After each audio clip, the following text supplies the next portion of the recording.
السلام علیکم ورحمۃ اللہ وبرکاتہ۔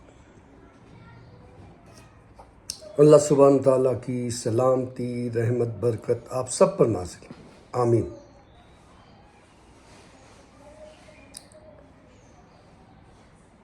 مائی نوٹس، بک نمبر 7۔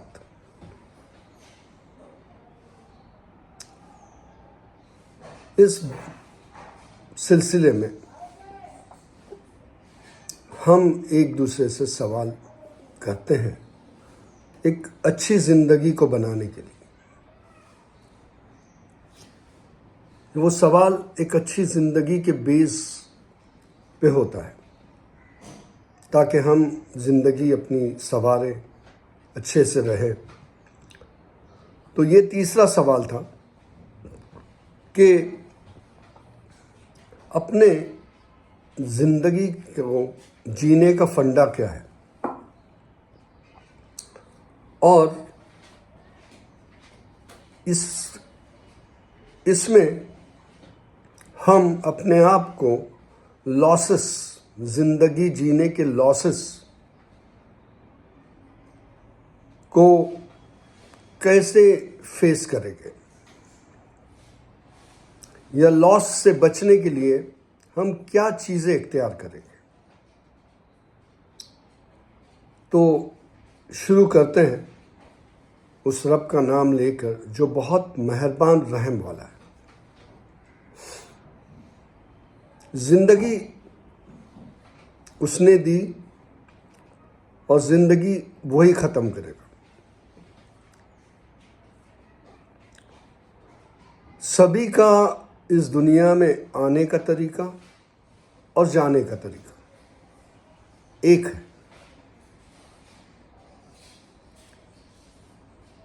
اب سوال یہ اٹھتا ہے کہ ہمیں زندگی جینے کا کیا فنڈا رہنا چاہیے جس سے ہم لاسز نہیں پڑے، ہماری زندگی خوشحال رہے، اچھی رہے، ترقی والی رہے، ایک دوسرے سے پیار محبت والی رہے۔ تو ہمیں ایسے کیا چیزیں اپنانا چاہیے جو ہم اس لاس سے بچیں، ہم پروفیٹیبل ثابت ہو۔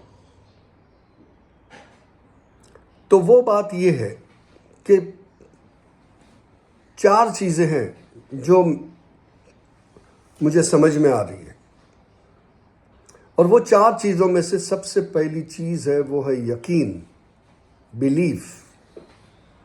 ہمارا یہ یقین ہونا کہ ہم اس دنیا میں بھیجے گئے ہیں، اس دنیا میں ہم آئے ہیں کسی طاقت کے ذریعے، اور ہم کو وہ لے بھی جائے گا۔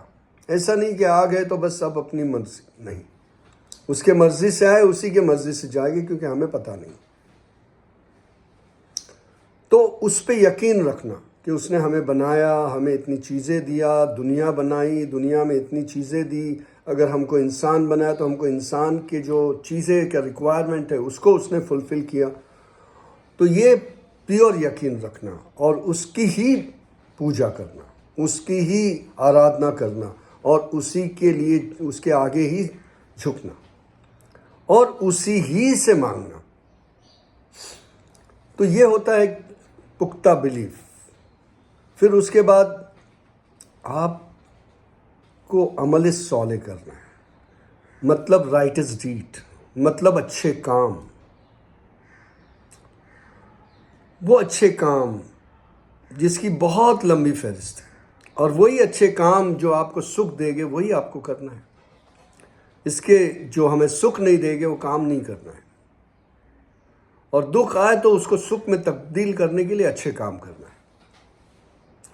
تو عمل صالح، رائٹس ڈیڈ، اچھے کام، اوبیڈینٹ، نرم، آسان کرنے والے، مدد کرنے والے، پیار کرنے والے، ایک دوسروں کو ساتھ لے کے ایک دوسرے میں فرق نہ کرنے والے، اپنے ہر چیز کا صحیح استعمال کرنے والے، اچھائی کی طرف، وہ ہوتا ہے رائٹس ڈیڈ کرنے والا انسان۔ تیسری چیز، آپ سچ کی راہ پکڑو، سچ پہ رہو، اور سچ کے لیے لوگوں کو بھی بولو کہ بھئی یہ سچ ہے۔ اور یہ چیز تو بھی اپنائے گا تو تیری کامیابی ہے. تو یہ سچ کو پکڑ کے رکھو، جھوٹ کو دور چھوڑ دو. جھوٹ منہ میں آئے تو بولنے کی جرت نہ کرو، سچ کو بولو. آزمائش آئے گی، آپ پار پڑو گے. سچ بہت بڑی چیز ہے. آنیسٹی بہت بڑی، ایمانداری بہت بڑی چیز ہے. آدمی کو کہاں سے کہاں لے جاتی ہے. اسے کبھی بھی دکھ نہیں ہوتا، اسے کبھی بھی دکھ میں بھی سکھ نظر آتا ہے اگر وہ سچا ہے. بھئی میں نے غلطی نہیں کیا ہے، مجھے کیا مجھے کوئی نہیں پکڑ پائے گا، مجھے کوئی یہ نہیں کرے گا، میں ٹھیک ہوں. مجھے سب کو، دوسروں کو بھی ٹھیک بتانا ہے، غلط نہیں بولنا ہے، غلط راہ پہ نہیں ڈالنا ہے. تو یہ تیسری چیز ہو گئی. چوتھی چیز پیشنس، صبر، اطمینان. کرنے والا وہی ہے جس نے ہمیں بھیجا، سب کچھ وہی ہے. میں تو صبر کروں گا، میں تو اچھی چیز سوچوں گا، میں صبر میں رہوں گا. اس لیے رہوں گا کہ وہی مجھے اطمینان دیتا ہے، مجھے سکون دیتا ہے. میں کیا کسی سے بدلہ لے سکوں گا، میری کیا طاقت ہے. میں کیا کسی کا بگاڑ سکوں گا، میری کیا طاقت ہے. میں سب کے لیے آسانی کروں گا تو میرے لیے وہ آسانی کرے گا. یہ یقین رہنا، یہ چیز جو ہے یہ صبر کی نشانیاں ہیں. کون سے مرحلے میں آپ کو کس طرح سے رہنا ہے، وہ مرحلے کو پرکھ کے آپ کو ایک اچھا کردار نبھانا ہے. اور وہ کردار نبھاتے وقت آپ نے جو اچھے فیصلے کیے وہ صبر والے فیصلے تھے. تو یہ 4 چیزیں ہیں. ایک یقین رکھنا، دوسرا اچھے کام کرنا، تیسرا سچائی پہ رہنا، چوتھا صبر کرنا. Thank you. السلام علیکم ورحمۃ اللہ وبرکاتہ. شکریہ. جزاک اللہ.